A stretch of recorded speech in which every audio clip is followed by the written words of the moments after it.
Nah, itulah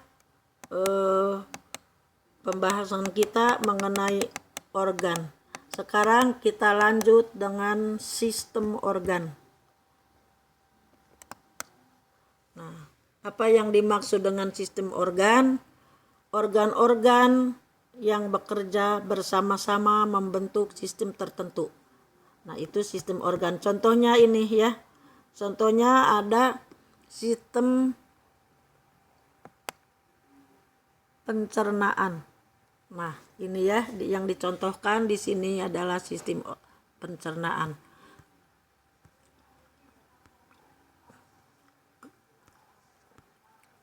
Nah, pada manusia terdapat banyak sistem organ, di antaranya sistem pencernaan, sistem peredaran darah, tadi sudah Ibu jelaskan juga, sistem pernapasan, sistem saraf, sistem indera, sistem hormon, sistem pengeluaran, sistem rangka, dan sistem gerak.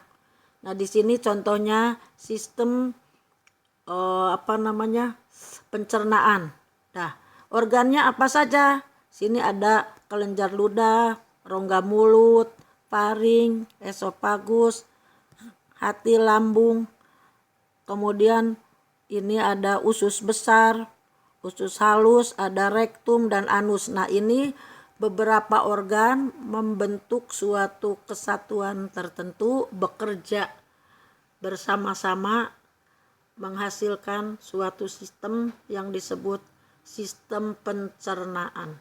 Nah, cobalah kalian jelaskan sistem peredaran darah.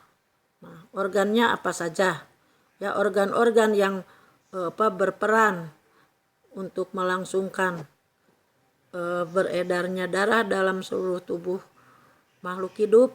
Silahkan jelaskan satu persatu. Dan nanti tugasnya adalah kalian menggambar dan menjelaskan organ-organ apa saja yang terdapat pada sistem tertentu, yaitu sistem peredaran darah, sistem saraf, sistem indera, dan sebagainya. Ya. Kemudian ini pada tumbuhan, ya. Ini pada hewan saja sistem organ. Nanti pada tumbuhan itu pembentukan, misalnya menghasilkan buah. Nah, organ-organ apa saja yang terlibat, kemudian bagaimana prosesnya. Nah, itu pada sistem organ. Nah, sekarang organisme. Nah, jadi tadi di dalam tubuh kita ada sistem pencernaan bekerja sampai bisa menghasilkan makanan dan energi. Ya, menghasilkan energi.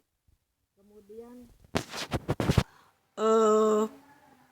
ada sistem saraf, ada sistem peredaran darah.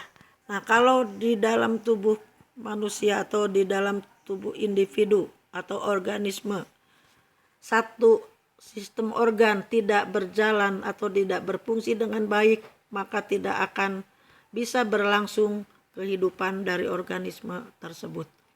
Nah, karena itu sistem organ membentuk organisme atau satu makhluk hidup tertentu yang hidup, berkembang, dan secara individu, yaitu disebut hidup. Sekarang organisme itu apa? Makhluk hidup yang merupakan tingkatan organisasi kehidupan yang paling tinggi.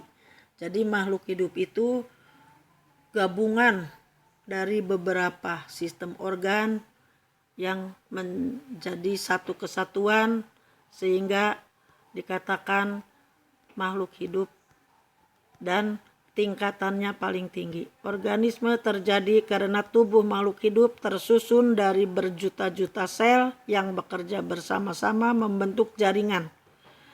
Kumpulan jaringan bekerja sama membentuk organ. Dan beberapa organ-organ tersebut menyusun sistem tertentu, yaitu yang disebut sistem organ, dan sistem organ itu bersinergi satu sama lain yang akhirnya membentuk organisme. Nah, contoh organisme itu adalah manusia, hewan, dan tumbuhan. Itu saja mungkin materi tentang organisasi kehidupan kali ini.